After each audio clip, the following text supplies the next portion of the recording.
Hi, welcome back. This is episode 3 of the Larch Fund. My name is Liam. This is Golden Larch Investing. In today's video, we're going to talk a little bit about my portfolio, so how it's performed over the last little while. We're going to talk a little bit about some of the positions in it, how I feel about them. Particularly, we're going to talk about the SPY position I hold in that portfolio, why it's been so great to me recently, and why I think it's an important reminder that all Canadian investors need to be thinking a little bit about our geographic diversification. We're also going to talk a little bit about some of my future outlooks, so things I think might happen in the future, some of the challenges that are coming up in the short and medium term future. Let's start off with the portfolio performance. I'm going to toss this up on the screen for you here. Overall, things have been going pretty great. I'm up almost $1,700, and it looks like everything that I had sort of planned is going the way I had hoped. There's a couple things in this portfolio that I think are really important to notice. The first thing, this IRR number on the top of the screen here, you see 20.4%. And IRR measures an annual growth rate. So that's what it's saying. My portfolio will grow every year if I just left it. I don't think that number is necessarily accurate right now, just because of how young this portfolio is on Snowball Analytics, who are the platform I'm using for this. So keep in mind, well, this IRR number looks awesome, and I would love to be making a 20% return on my portfolio every year. I don't necessarily think that's accurate. This passive income number, however, might be a little bit more accurate. We're looking at about a 3% yield, 2.7. It says my yield is going to increase by 6% annually. I think that will increase faster personally, but that's because I know that I'm going to be allocating more money to this portfolio, and I'm focused on this aspect in a lot of my investments. So I think that this section is going to grow faster than it has been, but that overall portfolio yield is going to go down. So just some thoughts here. Let's look at some of the items in this portfolio that have done really well. When you look at some of the daily stuff, right, there's all sorts of things going on. I got all sorts of big events coming up. But if I jump over here into the portfolio section, okay, let's look at a couple of the items in this portfolio. I'm going to organize this just by total gain, total profit. And we'll talk through the list. So first off, Enbridge. Enbridge has done fantastic for me with a 21% total profit at about $500. This is a little bit skewed because I did manage to pull this from a previous portfolio. My average cost base is about $50 a share. So these numbers are a tiny bit skewed. They'll get a little bit more accurate over time as we continue to dollar cost average. But Enbridge has been flying this year. And obviously Enbridge has some real headwinds coming up in the future. So we'll see. We'll see what happens. Next up, S&P 500, the SPY. I don't know what to say about this. It's been fantastic. It's been a fantastic year to own the SPY. They're up, 26% this year, and I've managed to get 15, almost 16% of that in the last few months. Maybe it won't repeat every year, but really, really glad to have that. Then up, we have EQB.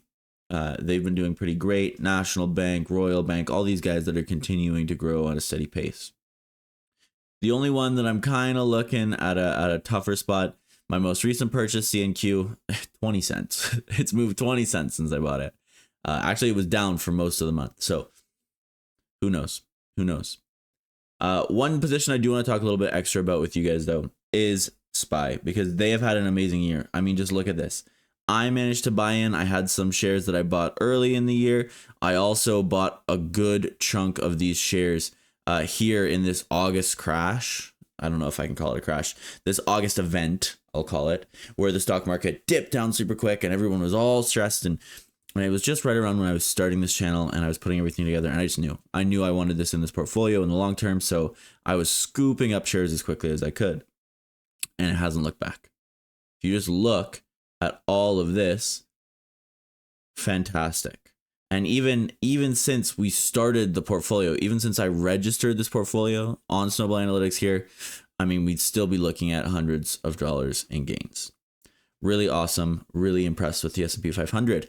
But there's one extra thing I do want to talk about, because when I put this portfolio together in the first place, the whole purpose of this was building a dividend growth portfolio, investing in compounding companies who are growing, who grew their free cash flows, who are growing their businesses, who could pay out strong dividends over time, in the hope that eventually in 20 or so years, I can live off those dividends. Now, one of the things you have to do as an investor in my kind of position is position yourself for the long-term future. And over the short term, at least, the Canadian economy seems like it might not be in the same kind of place and the same kind of strength as the American one. Now, I'm no economist, so I'm not going to pretend I understand exactly where things are going, but I do think that the S&P 500 is probably the most important position in my entire portfolio, bar none. I think this combination of having these American growing companies alongside sort of the slower growth, slower burn Canadian ones that I can build up positions in over time is going to be massive. It's going to be critical for my portfolio. I also think that there's an opportunity that maybe it's time to start buying American. There have been so many American stocks that have just erupted over the last couple of months, and they're set up for some incredible runs in the future. Think about the SoFis, the Palantirs, all these companies that lots of us were invested in over the last couple of years and saw nothing, who just exploded this year. There's really a potential for a little talk here about how this year, this coming year, 2025, and even 2024 and 2021 have sort of rhymed a little bit. There's a little bit of a similarity there. But the moral of the story is that American companies are positioned incredibly well, and maybe it's time for me to think about buying those companies. I think all Canadians understand that we are the little brother, we are the much smaller economy next to a giant.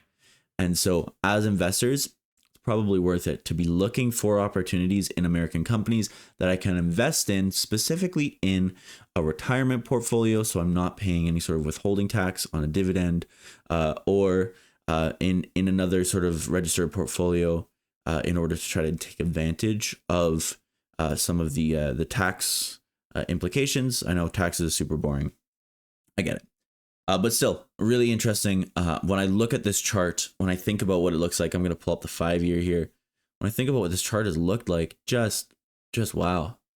I mean, imagine buying in at $200, right, back in the COVID crash, and looking at the $600 number.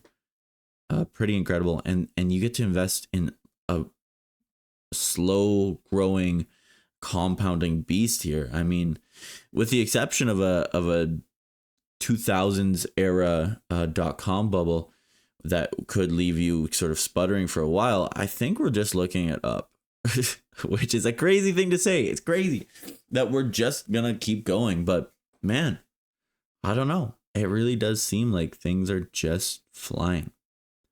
And again, if we're in that 2021 era, there might be an awesome buying opportunity coming up, right? As much as it'd be fun to be buying at $200 and something a share, still pretty fun to buy at $300 and something a share now that we're in the 600s. Just my thoughts there. Just something I think is really interesting. Next up, let's talk a little bit about the Canadian economy. And I don't really have any graphics for this. This is something I really think I should do a video about, because 2025 is going to be a year of massive change. And I'm going to talk about this in my sort of January 1st video coming up in a month here, where I talk about my plan for 2025 in more detail when I've sort of figured out all the things that I haven't decided just yet. But I think that we're in for a wild ride here in Canada. Obviously, we're starting off the year in a position of will they, won't they with tariffs.